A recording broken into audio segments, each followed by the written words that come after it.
Hello hi. जैसा कि मैंने आप लोगों से वादा किया था कि मैं ancient Indian history R S Sharma की जो बुक है उसके प्रत्येक चैप्टर पे अपनी क्लास लेकर आऊँगा और सिर्फ मैं यहाँ पर ये बताने का प्रयास करूँगा कि आखिर जो हमारी हिस्ट्री है उसे हम कैसे एक कहानी के रूप में समझ सकते हैं। अब कहानी के रूप में समझने के लिए सबसे पहले फर्स्ट चैप्टर से ही हम स्टार्ट करते हैं, the importance of ancient Indian history. पहली चीज हम यहां से ये समझने का प्रयास करेंगे कि हम एंशिएंट इंडियन हिस्ट्री को पढ़ें क्यों, क्या रीजन है, क्या फायदा है इसको जो पढ़ें।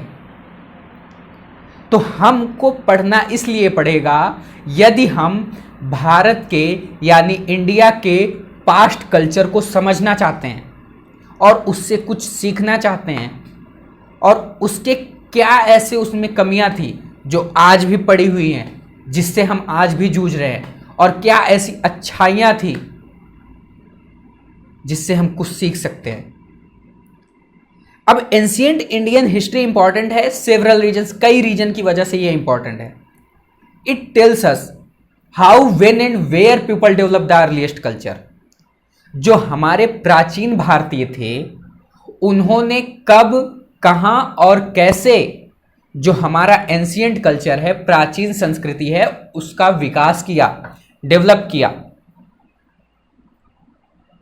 एंड उन्होंने कैसे एग्रीकल्चर स्टार्ट किया, हाउ दे स्टार्टेड एग्रीकल्चर। उन्होंने स्पिनिंग, वीविंग, मेटल वर्किंग इसको कैसे अपनाया, और बाद में जब ये सारी चीजें हो गई उन्होंने हाउ दे क्लियर्ड फॉरेस्ट।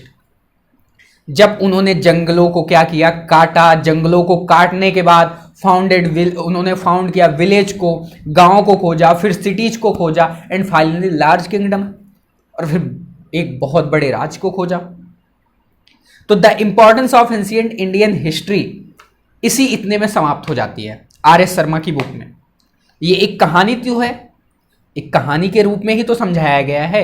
उसने सिर्फ ये समझाया, अभी वीडियो में 5 मिनट के अंदर the importance of ancient Indian history को बहुत डीपली आपके माइंड में बैठा दूंगा। सिर्फ सिंपल सा समझो, आर एस शर्मा की बुक में जो कहा गया है उसी के अकॉर्डिंग मैं बात करूंगा, लेकिन केवल बुक के अकॉर्डिंग नहीं, कहानी के अकॉर्डिंग। कहानी के अकॉर्डिंग ये है, the ancient history important for several reason, tells us how when and where people develop the earliest culture. सबसे पहले ये समझना पड़ेगा, ये इंपॉर्टेंट है हमारे लिए एंशिएंट इंडियन हिस्ट्री कई रीजन्स की वजह से, और वो रीजन ये है कि हमने कब, कैसे और कहां पर एंशिएंट कल्चर को डेवलप किया था। प्रारंभ में आप देखते होंगे जंगलों में हम रहते थे, तरह तरह की जगहों पर रहते थे, खाने पीने की कोई व्यवस्था नहीं थी, पत्थरों से शिकार करते थे, हम पत्थरों के औजारों से शिकार करते थे। पहले तो हम कच्चे ही खाते थे जानवरों को, फिर बाद में पका के खाते थे। राइट, यहां तक हमें समझ में आया।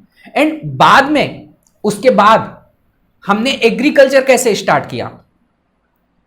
बाद में हमारा जो अर्लीस्ट कल्चर स्टार्ट हुआ, फिर हमने क्या किया, खेती करना स्टार्ट किया, फिर हमने जंगलों को काटा, जंगलों को काटने के बाद उसके बाद हमने क्या किया, स्पिनिंग, वीविंग सीखी, कताई बुनाई करना सीखा, मेटल वर्किंग और पत्थरों के औजार बनाने सीखे।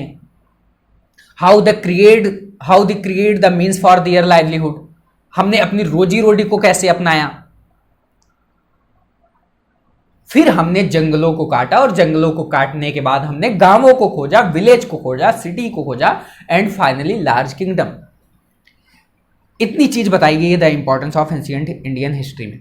अब इसके बाद क्या कहा जाता है, इसके बाद कहा क्या जाता है उसी बुक में, डिफरेंट फॉर्म ऑफ जो लिखने की कला थी वो कई प्रकार से प्रिवेलेंट थी एंशिएंट इंडिया में, और जो उसके जो आज हम बोलते हैं, जो आज हम लिखते हैं, ये उनके कहीं ना कहीं उन्हीं के रूट से हैं, उन्हीं के जड़ हैं। इतने में खत्म हो जाती है importance of ancient Indian history. अब हम आते हैं यूनिटी इन डाइवर्सिटी पे। ठीक है, अब यूनिटी इन डाइवर्सिटी जो हम बताएंगे वो आपको नेक्स्ट वीडियो में बताएंगे, और नेक्स्ट वीडियो भी मैं बहुत जल्द ही लेकर आऊंगा। Thank you.